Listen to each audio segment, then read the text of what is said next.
Okay. Hello, LibrePlanet 2021. This talk is titled Building Equitable Free Software Communities for All, and will be presented by Karen Johnson, a DevOps engineer and People Ops manager at CivicActions, a services firm that provides technological support with a focus on free software. Karen is a free software evangelist with plenty of experience building creative, robust solutions for gnu+linux systems, and she works to infuse diversity, equity, and inclusion into all parts of her work. In this talk, Karen will talk about how to make free software communities welcoming, active, equitable, and resilient places where everyone feels respected and is eager to participate. Okay, thank you so much, and welcome everyone. So today I'm going to be talking about free software communities, and I'll just rehash exactly what was beautifully introed there. How can we build inclusive, engaging communities that make people want to stay and participate? And how can we infuse our free software values into the tech community at large? So I'll talk a little bit about some examples of free software communities, though I'm sure if you're attending LibrePlanet, you can name plenty of them. We'll talk about why you should care about community building, and I'll tell you a little bit about why I personally believe it's so important. Then I'll talk about some pain points or common complaints about building free software communities. And finally, I'll offer some solutions, ideas, and things that you can take back to your own communities and projects. So let's dive in. What does it mean, free software community? As is often the case, someone already said this better than I could, and in this case, it very fittingly was the FSF. The free software community is a worldwide movement dedicated to the goal of freedom in the use of technology. This diverse community is made up of programmers, designers, writers, and everyday advocates who contribute to make and promote software that respects our freedoms. To really get down to the basics of these different communities, they are generally framed around solving problems. This might mean bug fixes or ports or innovating new solutions. They usually have some kind of collaborative participation, and often they're volunteer organizations. By nature of often being distributed, they tend to be made up of diverse community members. And here, diverse can mean a lot of different things, including where you're from, what social or affinity groups you're a part of, neurodiversity, etc., but also experience and skill level, area of expertise, and level of participation. Finally, you don't have to be a kernel hacker to participate in a free software community, though I would also caution us to be mindful of not assuming who should or should not be volunteering for a technical role, especially based on what they look like. So I grabbed just the last few free software communities I've interacted with in the past week or so. I, like many of you, I'm sure, actually interact with many free software communities on a regular basis. But these are all ones that have put some focus on their community building. So there's Apache saying community-led development the Apache way, Drupal telling us come for the software, stay for the community. And then we have Triskel discussing community guidelines, and what I'm sorry is a very unhelpful screen grab from Jitsy's community page, but I swear it's talking about its wonderful and helpful community. All of these free software communities are putting the emphasis on the community building, not just on the software that it creates. So they're attracting users to participate in the community, not just to utilize the software. Now, you might be thinking these are all huge, highly structured communities with tons of resources. So I wanted to take a moment to point out that not all free software communities are gigantic. Your experience might be any one of these. I'm one person doing this on the side, and I could use some help. We're a small group of folks working together, and it feels like a lot of work for not a lot of people. Or we're a volunteer-run community with built-in processes and categories of work. So your experience could be any one of these or something else entirely, but I hope that the things that I'm talking about today will resonate for you regardless. So why are free software communities important? This question might seem silly, but I think that a lot of people engage with free software communities without always thinking explicitly about why they matter. We're all here because we care deeply about this, and I want to make sure that we're mentioning the why it matters part really regularly in our communities. So why are free software communities important? And also, why did I add the word equitable to this talk? These communities are every bit as important as the software they create, and that's because how we build software matters. Our communities set up our practices and our ways of building software. On a very high level, we should care about our communities because they make free software possible and available. The communities frame the software that they create. If our goal is higher adoption of free software, then we need to make sure that our free software communities are actually built to do that. A community that is not inclusive or equitable is a community that is not focused on inclusive or equitable adoption by end users.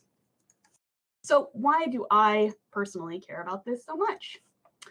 Well, I owe my career to free software communities. In fact, I've been engaging with free software for most of my life. So here's my little life story for you in free software URLs. I grew up playing the game Doom, and that first link is the source code of Doom, which was released in '97 so that folks could tinker around with it.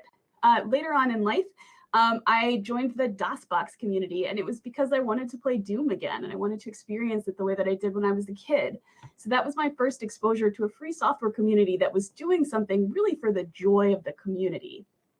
And then when I wanted to increase my Nix understanding and graduate from my first gnu+linux distro, I spent countless hours learning and engaging with FreeBSD. And then I found Arch Linux, which is my current distro, and that has an incredibly active community. So those communities actively nurtured my love of gnu+linux and got me to the point where I wanted to make it my career. I wanted to make it my life to work with free software.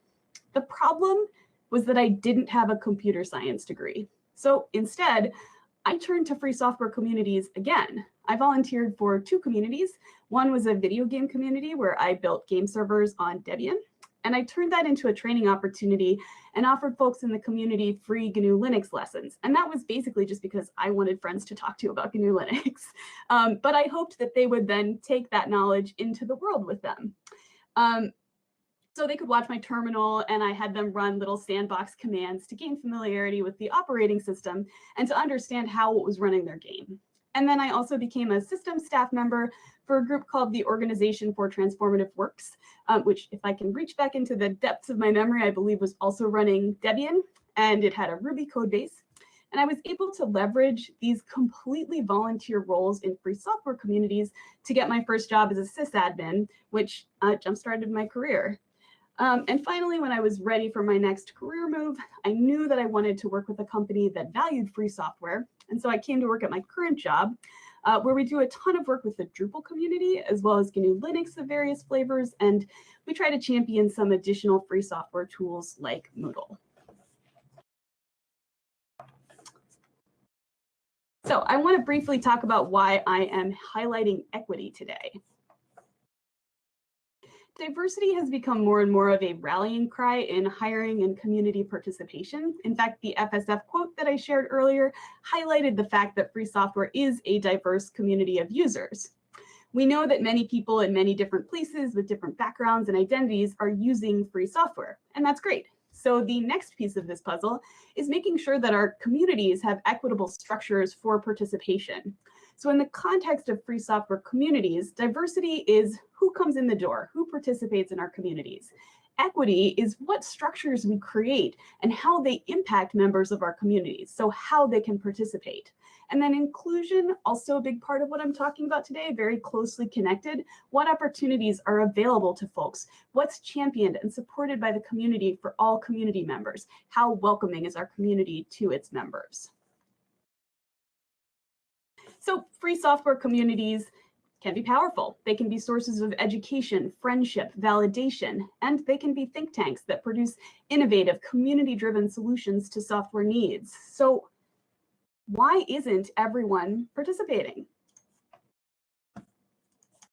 When I talked about my own background, I listed a lot of projects and communities that I've been a part of, but I also could have given you a list of communities that I tried to engage with and couldn't.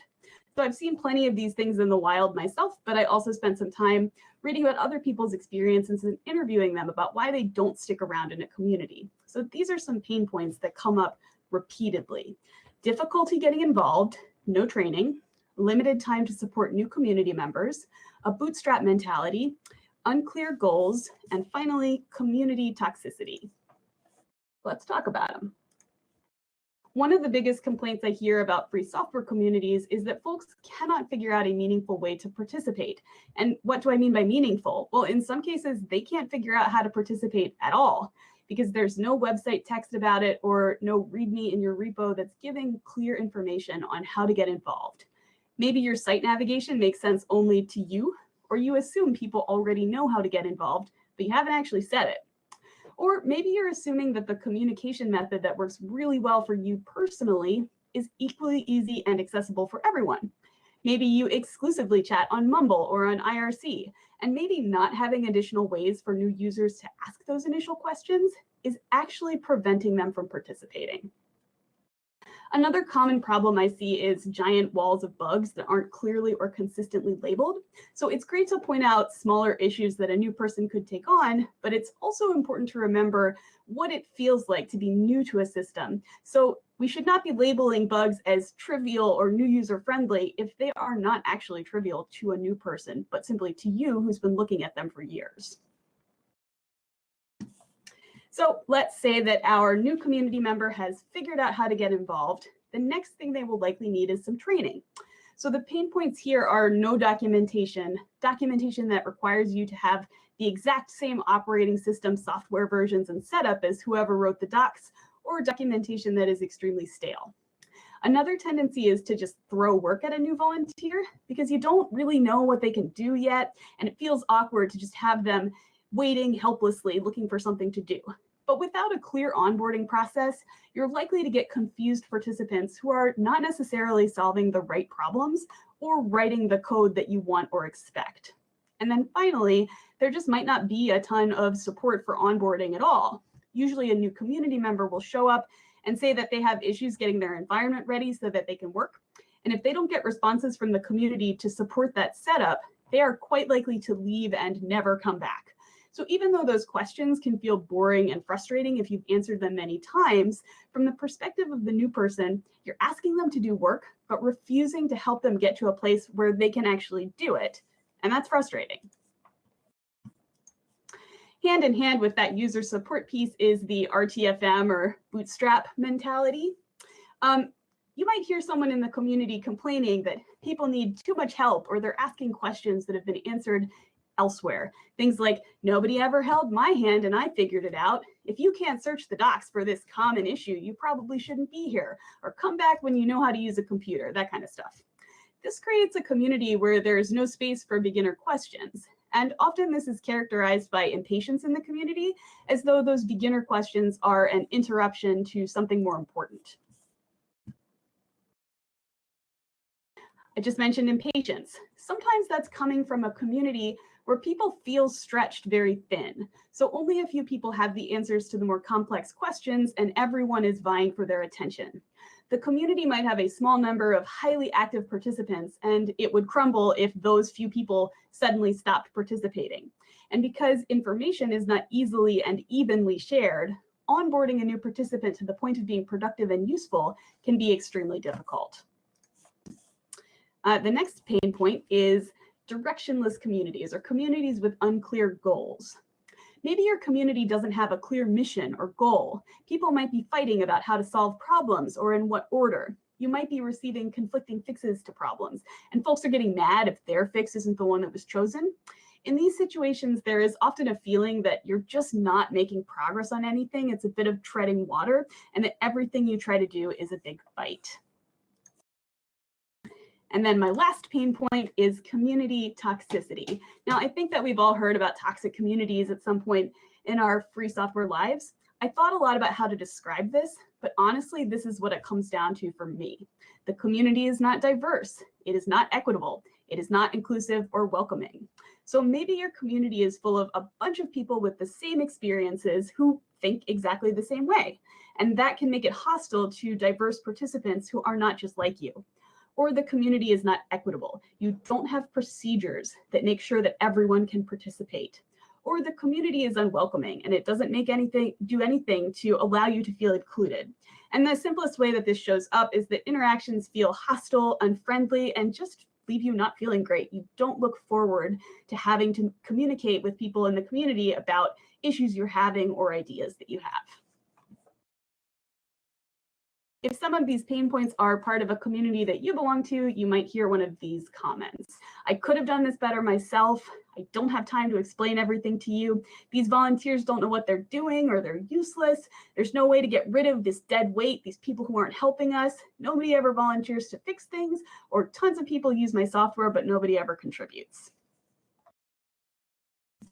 So let's talk about how to make, how to make more equitable participatory communities.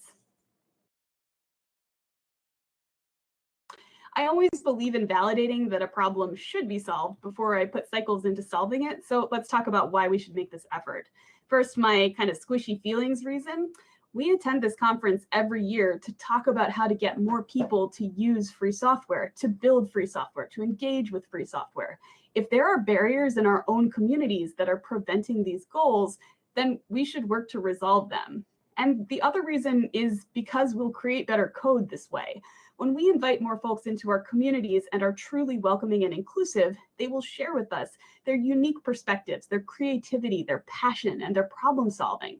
This makes our code more robust, and the shared ownership of the code makes people invested in continuing to develop it. So in short, it supports our philosophical goals, but it will also just help us create better software. So let's talk about some tactics. When I look at the community pain points from above, really a lot of them come down to time and efficiency questions. My philosophy is you're going to spend time on your code and your community no matter what. So what are you going to invest that time in doing? Will you invest it in solving all the problems yourself, or in training other people to solve problems? Make that choice with inclusion and sustainability in mind, because those are the things that will grow and support your community, as opposed to closing it off to more and more people. You should also make sure that you're considering the purpose of your community, and ask if the decisions that you're making around doing versus training are actually aligning with your community's goals. Especially when your community is volunteer run, you can expect regular turnover. You can work to make your community welcoming and productive so that people want to stay there, but you should also be aware of this reality. I think that this kind of agile workflow actually makes for great software, so we should leverage it. If you know that you'll have new people coming into your community regularly, think about what they could contribute, not in spite of their newness, but because of it. Can they spot bugs or point out weirdnesses that the rest of the community wasn't looking at, or is so used to that it has ceased to register for them? Harness their enthusiasm and accept that they'll help for as long as they're willing, motivated, and able, and that probably won't be for forever. And this is where my DevOps brain is really going to show. I'm very process and automation oriented, so I'm incapable of talking about anything code related without mentioning this. You should have a clear process for getting involved with your community. This can have different levels of formality depending on your size and your community's goals, but it should be clear and easy to find and understand. And you are now going to hear me say clear and easy to find over and over again. You should have really well-documented processes for revision control and code review as well. It is totally fine to be firm about not accepting code that doesn't meet your community's requirements, but you need to make those requirements clear and easy to find. As much as possible, you should automate things, because if we can get a computer to do it for us, then we can go do other cool things. Where this can save a ton of frustration is on initial onboarding tasks. So if you are repeating anything over and over and over again when new folks join your community, see what you can automate so that you can go do something else instead. Finally, it should be very clear who has decision-making authority in your community. You don't have to accept a giant merge request where somebody rewrote your entire code base in Haskell just because they love Haskell so much. I mean, who doesn't? But to prevent frustration from folks who really feel like you should choose their code, you should be able to point to a clear process that shows who gets to make that final call and how they make that decision. A few more things. Limit access to more complex or mission critical tasks until folks have a proven track record. And this includes those people who join and they are just super confident. They've done all of this before. They're going to save your organization. They see all these places where you're doing things wrong and they can fix them. I would ask that those people still go through the same onboarding process as everyone else. because onboarding is about understanding community goals and values too. And if they don't have the patience to learn your values and your processes, then all of that rock star power that they have may not actually be super useful for your community. Another of my must-haves is clearly labeled issues or bugs, and that should include separating out new ideas and nice-to-haves from bugs and core functionality. Again, you're just being transparent about your community's priorities, so as to prevent later confusion or disappointment when you don't prioritize somebody's pet nice-to-have thing over a critical bug.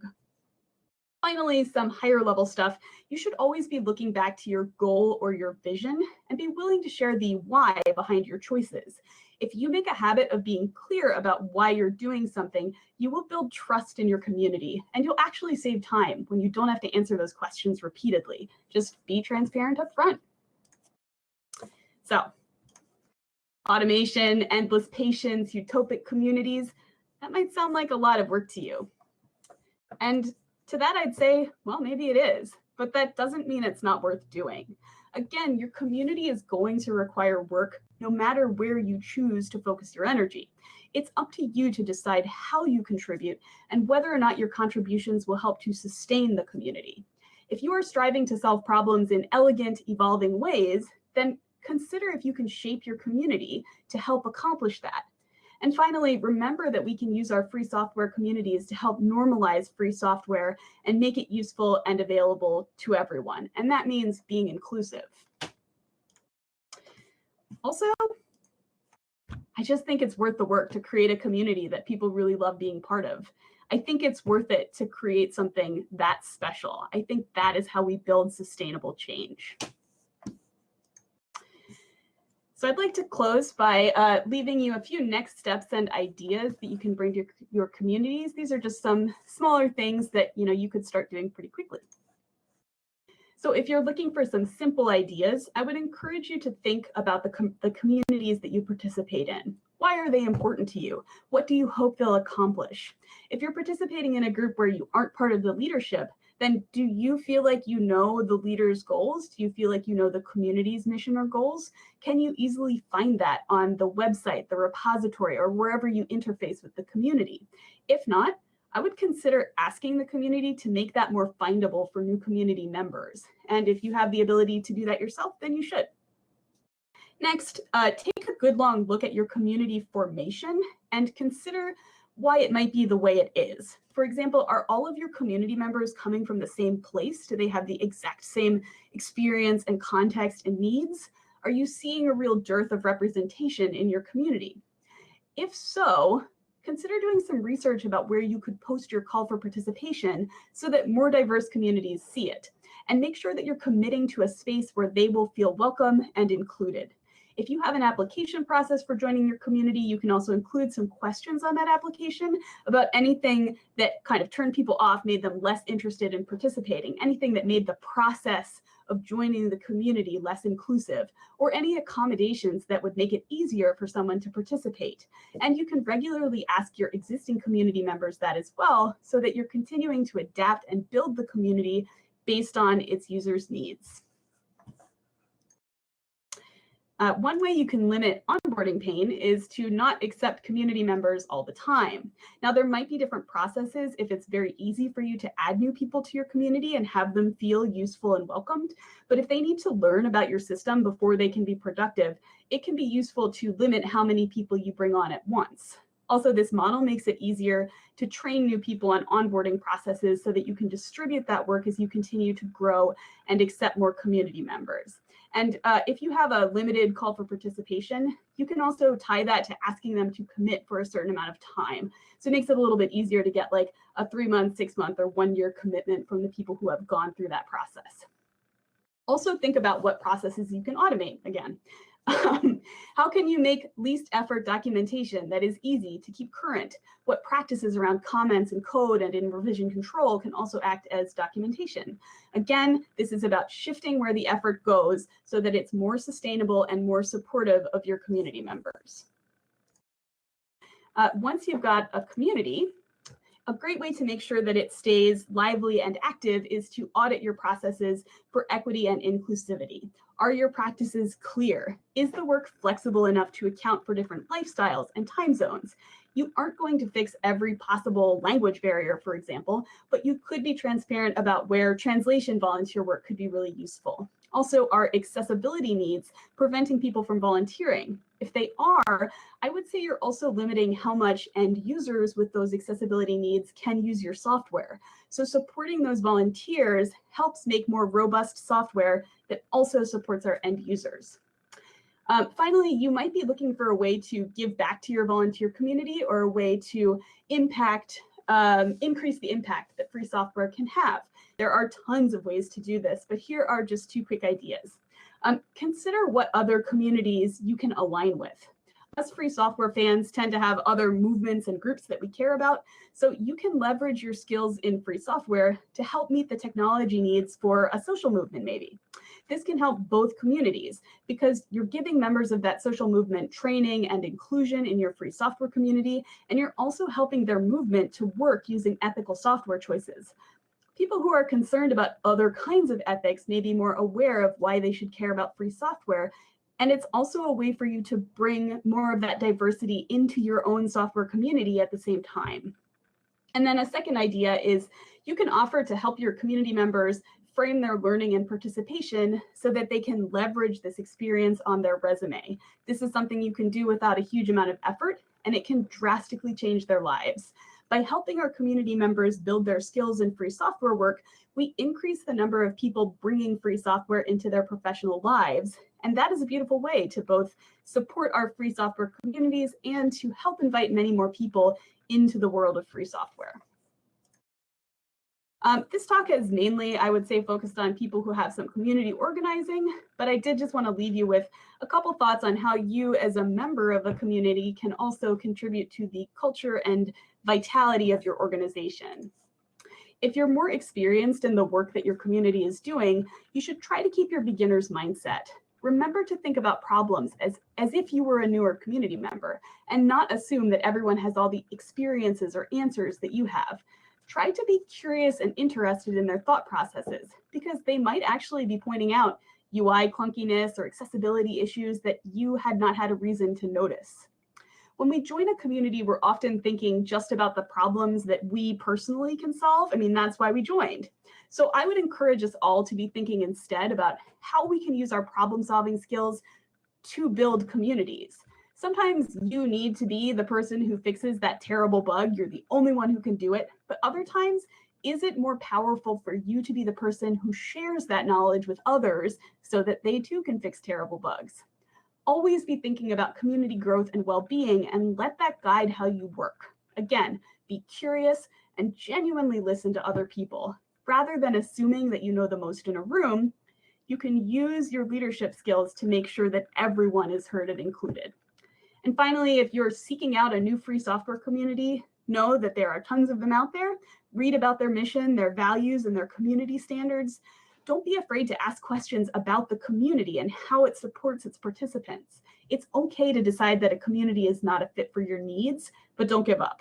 There are vibrant, welcoming communities out there for all of us, and I hope that our free software communities continue to grow and blossom. And that is all I have. Thank you for your time and attention. I've had half an eye on the chat, so I could see there was some lively discussion going on that I will catch up on. I'm going to take questions now, but I also just wanted to give a quick plug for my workplace because we're hiring. So feel free to email me or talk to me afterward if you want to know more about that. I'm going to put my email up on the screen. You can also reach out to me if you want to talk about equity issues in your software community, or I'd love to hear if you are doing other things that I didn't talk about to help build inclusive communities. So definitely email me. But first, I will say thank you very much and open it up for questions. Very good. That was excellent there. One of the first questions from Quillo asked earlier that you may have missed, how to deal with newbies who don't want to do the work, or should I spend time to help someone who I think will make the effort? Yeah, I think it's just about being really clear. So if people don't want to do the work, then that's fine. They're not going to be in the community for very long, but I think you just have to make it really clear up front what will happen if they don't want to do the work. So you set the expectations really clearly, and you make sure that they have access to that when they join the community. And then there's a clear process for what happens if they are not participating, and you follow that process consistently for everyone. Very good. Tom Zane asks, how can the choice of software licenses help to foster a community? Would choosing a copyleft license over a permissive license solve some of these issues? I mean, yes, I think that licensing your code so that it's much easier for people to play with it and learn from it and change it and build their own things is hugely important. I think that that freedom is one critical component, but I also think that there are social things that we can do in our communities to convey that it's not only allowed, but actively encouraged for people to have that sense of play and learning around the code that we create. So yes, we should license our code so that people can do that, but we should also make sure that we're communicating with them about why we think it is useful and cool that they would do that. Great, a combined education along with that, trying to get them on board, but also educate them about things. I like that. Quillo asks, how to make a community where old newbies can guide new newbies? Because of course we all start out as newbies at some time. Okay, so a community where old newbies can also guide new newbies. Is that what that was? Yes, yes. Yeah, so I really like the idea of kind of a graduated system where the more you learn and the more time you spend in a community, the more social capital you have in that community. So maybe a system where, for example, once you reach a certain level of knowledge in the community, then you become part of the group that supports the tier kind of directly below you in knowledge level. So you're still pretty close to having had those questions yourself. You haven't totally forgotten what it was like to feel frustrated and confused. That's a great time for you to be participating in a group that would maybe answer those questions, try to clarify things in the documentation that you didn't understand, you know, before you get so deeply into more complex problems and have lost that mindset that you had when you were a newbie. So I like a model where the community is really deliberate about saying the next thing that happens when you graduate from being a newbie is that you join the newbie support team for a set amount of time. Very good. A lot of projects with bug trackers or bug report mailing lists or other contact forms, there'll be a lot of people who use the project and then they'll submit a bug, and then that bug is not really a bug. You know, I'm sure you've seen it where it's like someone will say a bug, and it'll be something that you just read this and you can go, oh, it's not a bug. How do you deal with that? How should I deal with bug reports that are not bug reports? Okay, so if it were me, I would probably have a real time limit on how many times I could answer the same question over and over again. So I would definitely make sure that I had some sort of FAQ where you respond to the bug with a link to the FAQ page, just kindly saying, this is our process for submitting a bug report, and these are the things that are bugs, and we will close this because it doesn't meet those guidelines. You know, read the guidelines and properly submit this thing. But I would also say if people are submitting things that are just like random complaints about the software or just comments about things they would like, having some sort of open forum or some area where they actually can share that, it would be nice to just say, actually, a great home for this is over here on this forum where you can talk about whatever you want. Great. Lunar asks, could you recommend some projects that you believe would be a good inspiration? Yeah, I mean, I think no community is perfect, so I can only speak to the ones that have been really effective for me personally. A lot of my coworkers contribute quite a bit to the Drupal community, which has really put a lot of effort into community building. I would say not perfect. There have definitely been some high-profile instances of it not being great. But I also had a really great experience at the Organization for Transformative Works, which has a rolling application process. You commit to a certain amount of time. They're trying to use free software in the things that they do. It's volunteer run. They've done a really good job, I think, of feeling like the community matters as much as the end product, that the two things are really inextricably connected. But I'd love to hear from others if you have also had good experiences. I'll also give a quick shout out to Secure Drop. I know that they have a nice bug tracking system where they are actually listing the complexity of the bugs. And I remember taking a look at that at one point just because they're a cool organization that I found out about at LibrePlanet. Cool. So how important are things like project coding standards for helping newbies online? I think that they're critically important, and I think it's important that even the people who have been there for 50 million years are also adhering to them. You know, I think that consistency and clarity of standards are both key. So it doesn't matter that you have a coding standard if people can't easily find and figure out how to adhere to it, or if they're getting the impression that it only matters for new folks. Noemu asks, do you have a suggestion for transforming from an informal group of people interested in taking action to actually taking action? Yeah. So I think that some kind of goal and context setting is pretty critical. So start out by figuring out exactly how big is the thing that you want to accomplish, and then frame your community around getting to the point where you can do that. So what I mean by that is, if I say like, I'm going to change the world, that's such a nebulous thing. In what way am I going to change it? For how long? You know, how large is the impact I'm going to have? How many people do I think it would actually take in order to do that? So I would say figure out some framing around exactly what the thing is that you want to happen so that you can target the places where your community needs to change in order to get there. And then also start looking at what other grassroots groups have achieved change on the scale that you're interested in achieving, even if it isn't actually the same kind of change that you want to make. You can go to them for inspiration, look at their tactics, and start to figure out how your community could use those to make that change that you're interested in. Bit more nebulous answer. I'm sorry about that. Not super specific. Well, very good. Well, I think we've all enjoyed the talk. I know I have. This was really fun for me, so I enjoyed it. Thank you very much. Thank you all for coming.